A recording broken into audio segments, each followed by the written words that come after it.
और बहनों आज जो बात होने वाली है बिल्कुल पड़ोसी के उस पे होने वाली है और बिल्कुल फैक्ट के साथ होने वाली है। जैसा कि उन्होंने बोला, अब माफ़ी मांगने का क्या मतलब है, अब ये करने का क्या मतलब है, अब वो करने का क्या मतलब है, तो उसी बारे में बात होगी। Hi guys, welcome back to my channel. तो एक बार आपका फिर से स्वागत है रिएक्ट विद शिल्पी में। मेरा नाम शिल्पी है और आप देख रहे हैं रिएक्ट विद शिल्पी, जहाँ पे आप लोगों को मिलते हैं रिएक्शन वीडियोज़ प्लस सपना के सपोर्ट में वीडियो बनती है। बर्दाश्त कर पाइएगा तो ही वीडियो देखिएगा, अदरवाइज आप जा सकते हैं। तो हाय सभी को, जय श्री कृष्णा, राधे राधे, हर हर महादेव और जय श्री राम, है ना।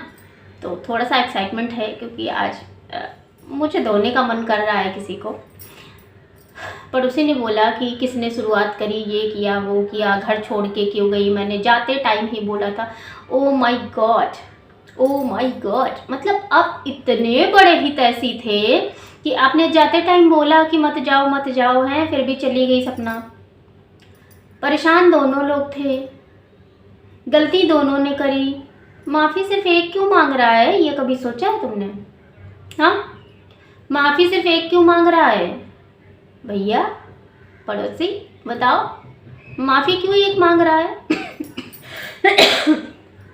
क्योंकि तुम जैसे पगलेटों के दिमाग में ये बात नहीं घुसेगी, सच बता रही हूँ, नहीं घुसेगी। क्योंकि जो लोग रिश्ता जोड़ना नहीं जानते, तोड़ना जानते हैं।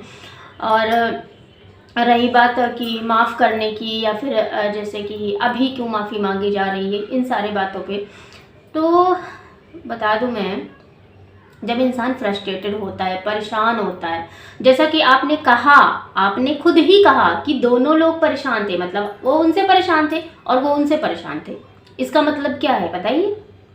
दोनों लोग परेशान थे, मतलब सपना भी परेशान थी और वो भी परेशान थे। मतलब एक दूसरे की जो चीज़ें हैं वो किसी को समझ में नहीं आ रही थी। तो ऐसे में क्या होता है कि इंसान सोचता है कि यार चलो थोड़े दिनों के लिए थोड़े निकल जाते हैं, कर लेते हैं, वो कर लेते हैं, बाद में देखा जाएगा जब जो होगा, है ना। तो इसलिए सपना ने वो बात तुम्हारी नहीं मानी, क्योंकि उस टाइम पे उसको भी गुस्सा था। जैसे कि अंकल आंटी ने नहीं रोका सपना को जाने से, सपना को मतलब अंकल आंटी भी गुस्सा थे ना, इसीलिए नहीं रोका ना सपना को जाने से। और जब सपना इसलिए नहीं रुकी क्योंकि वो भी गुस्सा थी, फिर तो यहाँ हिसाब बराबर हो गया। हिसाब बराबर कहाँ नहीं हुआ वो मैं बताऊंगी अभी, है ना। इसी के साथ में जो छोटी बच्ची हैं उनके साथ में हुआ कि हाँ चलो हम साथ में रहेंगे, ये करेंगे वो करेंगे, फिर उन्होंने नहीं दिया साथ। वहाँ पे फ्रस्ट्रेशन बढ़ी सपना की, क्योंकि जब आप किसी को अपना बच्चा मान लेते हो, किसी को अपने बच्चे से ज़्यादा प्यार करते हो, उसको दुलार देते हो, उसकी सारी वो खुशियाँ, सारे वो सपने सब कुछ पूरा करते हो, उसके बाद में फिर एकदम से वो बच्चा किसी और का बच्चा बन के आपके सामने प्रेजेंट हो जाए तो फिर आपको कैसा लगेगा? वहाँ पे सपना फिर फ्रस्ट्रेट हुई। बहुत सारी ऐसी बातें थी जो नहीं निकल के आई। और ऐसा नहीं है कि कुछ भी हरकत नहीं रही होगी, कुछ भी हरकत नहीं रही होगी। सपना को किसी पागल कुत्ते ने काट लिया था तो वो जो है आके सोशल मीडिया पे बोल दी। नहीं भैया, बहुत सारी ऐसी चीज़ें होती हैं घर के अंदर जो तुम्हारे लिए शायद कॉमन हो, तुम्हारे लिए जो है लगता हो कि अरे यार इतना ही तो था, इतनी सी तो बात थी, भूल जाती, अरे छोड़ देती, इग्नोर कर देती। लेकिन वही इतनी सी बात किसी के लिए कितना परेशानी का कारण बन रही है, कोई कितना मेंटली डिस्टर्ब हो रहा है, ये तुम नहीं समझ सकते। बहुत सारी बातें आपको भी होगी, बहुत टाइम में कभी कभी होता होगा आपके साथ भी कि आपको कुछ चीज़ें बुरी लग जाती होंगी बेवजह, और सामने वाले को लगता होगा अरे यार इसमें क्या था, है ना। सामने वाले को तो यही लगता होगा कि इसमें क्या था। फिर सामने वाले को तो यही लगता होगा कि कुछ नहीं यार, हमने तो ऐसे किया था, है ना। और रही बात सपना सॉरी क्यों बोल रही है और अब सॉरी बोलने का क्या मतलब है, तो मैं बता दूं, सॉरी एक ऐसा वर्ड है जहाँ पे बहुत से बड़े बड़े बिगड़े हुए रिश्ते सुधर जाते हैं। हमें किसी को धक्का दे देते हैं या फिर धक्का हमें गलती से लग जाता है तो फिर हम सॉरी बोल देते हैं जब हमें रियलाइजेशन होता है। और रियलाइजेशन ऐसे नहीं होता है, जब उस ऊपर वाले की कृपा होती है ना तब रियलाइजेशन होता है। सपना को रियलाइज़ हुआ कि हाँ यार जो सूरज जी के लिए उसने वीडियो डाली नहीं डालनी चाहिए थी, क्योंकि है ना अब वो इंसान इस धरती पे नहीं है, उसने मेरे साथ कैसा बिहेव किया, क्या किया क्या नहीं किया, वो सारी चीज़ें। सपना को रियलाइज़ तो हुआ भैया, अंकल आंटी को तो वो भी रियलाइज़ नहीं है। कि हाँ हमने अपनी बहू के साथ में गलत किया, उसको फ्रस्ट्रेट किया, उसको परेशान किया, उसके मायके वाले आते थे तो हम उनके साथ में अच्छे से ढंग से पेश नहीं आते थे। उसका कोई यूट्यूब का कोई फ्रेंड जाता था तो उनसे भी वो अच्छे से बात नहीं करते थे। उसकी सो कॉल्ड फ्रेंड जो अब की नहीं रही है, हाँ वो भी जाती थी, उसके साथ भी सही से बात नहीं करते थे। सरिता जेठू दरक ये लोग भी जब गए थे उस टाइम पे अंकल आंटी ने भी बहुत हंगामा किया था और उस समय सपना ने माफ़ी मांगी थी, हाथ जोड़ जोड़ के बोला था कि प्लीज़ आप ये बात कभी भी किसी से मत कहिएगा।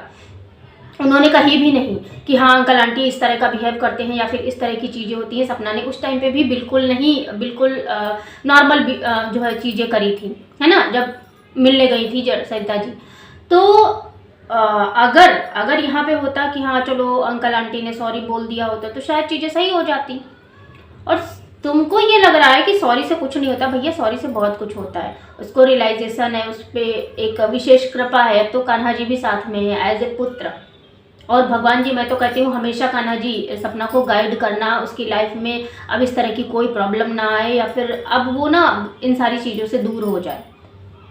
लेकिन कहते हैं ना कि इंसान जो है ना वो किसी की खुशी बर्दाश्त नहीं कर सकता, और यहाँ पे यही हो रहा है। एक्चुअली सपना खुश है अपनी लाइफ में कान्हा जी के साथ में, अपनी बच्चियों के साथ में, है ना, तो उसमें दिक्कत हो रही है क्योंकि इंसान ये सोचता है अरे यार ये खुश कैसे रह सकती है। और जो हमारे अपने होते हैं ना, जो हमसे जलन होती है, जिनसे हमको चिढ़न होती है, जिनसे हमको घुटन होती है, वो खासकर उन लोगों का तो मोटिव ही यही रहता है कि भाई कि यार ये इतनी खुश कैसे है, मेरे बिना भी इतनी खुश है, लोग इसको इतना प्यार कर रहे हैं, लोग इतना सपोर्ट कर रहे हैं। तो भाई सब एक जैसे नहीं होते हैं, है ना, सब एक जैसे नहीं होते हैं। और एक बात आपने क्या बोली थी बच्चियों वाली, हाँ, कि बच्चियों से हमें कोई दिक्कत नहीं है, ये है वो है। तो भाई बच्चियों से अगर दिक्कत नहीं है तो उन बच्चियों की खातिर ही सपना ने तो यही बोला था कि आपको मेरे से कोई रिश्ता नहीं रखना, जो है आप अपनी बच्चियों की खातिर, अपने बच्चियों की खातिर, आपके अपने बेटियों की खातिर ही आप आ जाइएगा मथुरा में, जब पूजा सारी चीज़ें हो रही हैं। हाँ उस टाइम पे भी वो लोग नहीं आए। क्यों नहीं आए? क्योंकि उनको रिश्ता नहीं रखना है भाई। उनका जो कहते हैं ना, एक होता है कि रास्ता साफ कर दिया खुद सपना ने, वो घर से निकल गई, उनका रास्ता साफ हो गया। अब वो एक भी ऐसा चांस नहीं छोड़ना चाहते, अब वो एक ऐसा चांस नहीं बनाना चाहते, अब वो एक ऐसा कुछ भी नहीं छोड़ना चाहते जहाँ पे सपना के वापस घर आने की एक भी गुंजाइश रहे। और ये सारी चीज़ें इसलिए हो रही हैं।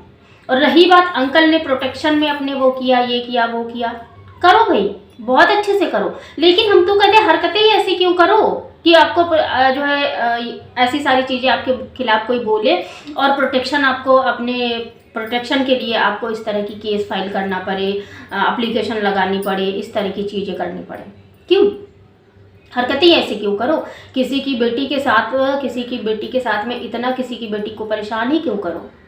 हम मानते हैं कि आप एक टीचर हैं, आपके लिए दुनिया में, समाज में उठना बैठना, बाहर निकलना बहुत ज़्यादा हेजिटेसिंग वाला मामला हो गया होगा उस टाइम पे, और अभी भी होगा शायद। लेकिन आप ये नहीं कह सकते कि वो टीचर है इसलिए उससे गलती नहीं हो सकती। टीचर्स के भी बहुत बड़े बड़े केस आते हैं आजकल, है ना। पेपर नहीं पढ़ते तो उठा के पढ़ लिया करिए। टीचर्स भी, हम भी टीचर हैं, हम भी प्राइवेट ही सही, लेकिन हम भी टीचर हैं। लेकिन इसका मतलब ये बिल्कुल भी नहीं है कि भाई आप दूध के धुले हो। बहुत सारी गलतियां इंसान हो, क्योंकि टीचर होने के पहले भाई हम एक इंसान है, और इंसान से गलतियां होती हैं। लेकिन इंसान बड़ा वो होता है जो कि सपना है कि अपनी हर एक गलती की माफ़ी मांग ली उसने। सपना जो है अंकल से भी माफ़ी मांगी, आंटी से भी माफ़ी मांगी, अपनी सो कॉल्ड ननद से भी माफ़ी मांग ली, है ना। उसके बावजूद भी आप लोगों की ये सारी कहानियाँ हो रही हैं, ये सब कुछ हो रहा है, और आप जो है इस तरह की वीडियो बना के लेके आ जाते हो, और आपको लगता है लोग अप्रिशिएट करेंगे। अप्रिशिएट वही करेंगे जो सपना के दर्द को, तकलीफ़ को, उसको समझ नहीं पा रहे। अप्रिशिएट वही लोग करेंगे जो ये नहीं सही से समझ पाते हैं कि हाँ भाई एक पड़ोसी होने का धर्म क्या है। अगर आपने उस टाइम पर रोका था, बहुत अच्छा किया था, आपने रोका था, आपने एक अपना कंसल्टेशन दिखाया था, आपने जो भी जिस तरह की चीज़ें प्रेजेंट हुई थी आपके सामने आपने किया था।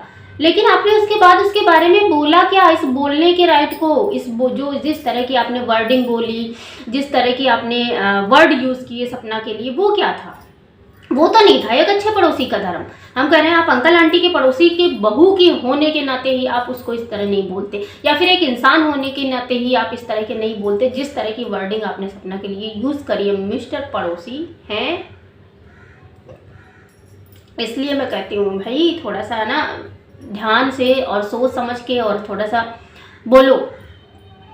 और रही बात कि आप बोलते हो तो बुरा लगता है, तो जाहिर सी बात है उनके घर में एक इतनी बड़ी ब्लॉगर है, वो उनके माध्यम से चीज़ें ला सकते हैं, फिर आप आ जाते हो चपाट चपाट चपाट चपाट चपाट चपाट, जो कि अच्छी नहीं लगती लोगों को। और जब अच्छी नहीं लगती तो फिर आपको बोला जाता है, तो फिर आपको है ना, फिर आप प्रूफ लेके आ जाते हो, फिर ये ले लिया।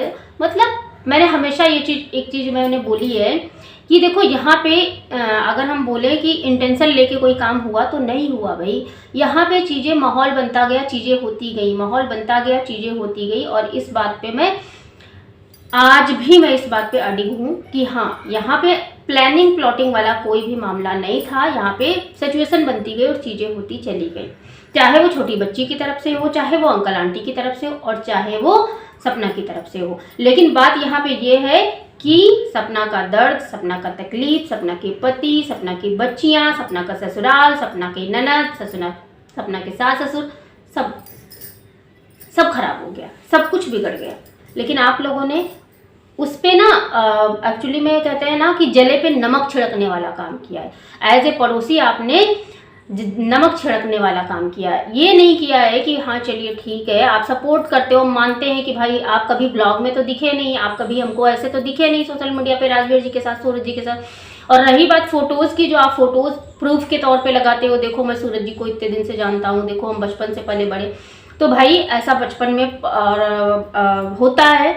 और जैसे बाहर केक कटा कहीं तो आसपास के सारे लोग आ जाते हैं, उसमें आप भी थे। अगर इतना ही बॉन्ड था तो अभी तक फिर कभी भी आप ब्लॉग में फैमिली जैसा माहौल था, सब कुछ था, फिर दिखे क्यों नहीं? मेरा सवाल ये है आपसे, है ना। तो फिलहाल आई होप आप लोगों को आज का रिएक्शन पसंद आया होगा, क्योंकि ज़्यादा लंबा बोलने का मेरा मूड नहीं है, बस इतना आपसे समझ में आ गया होगा आपको।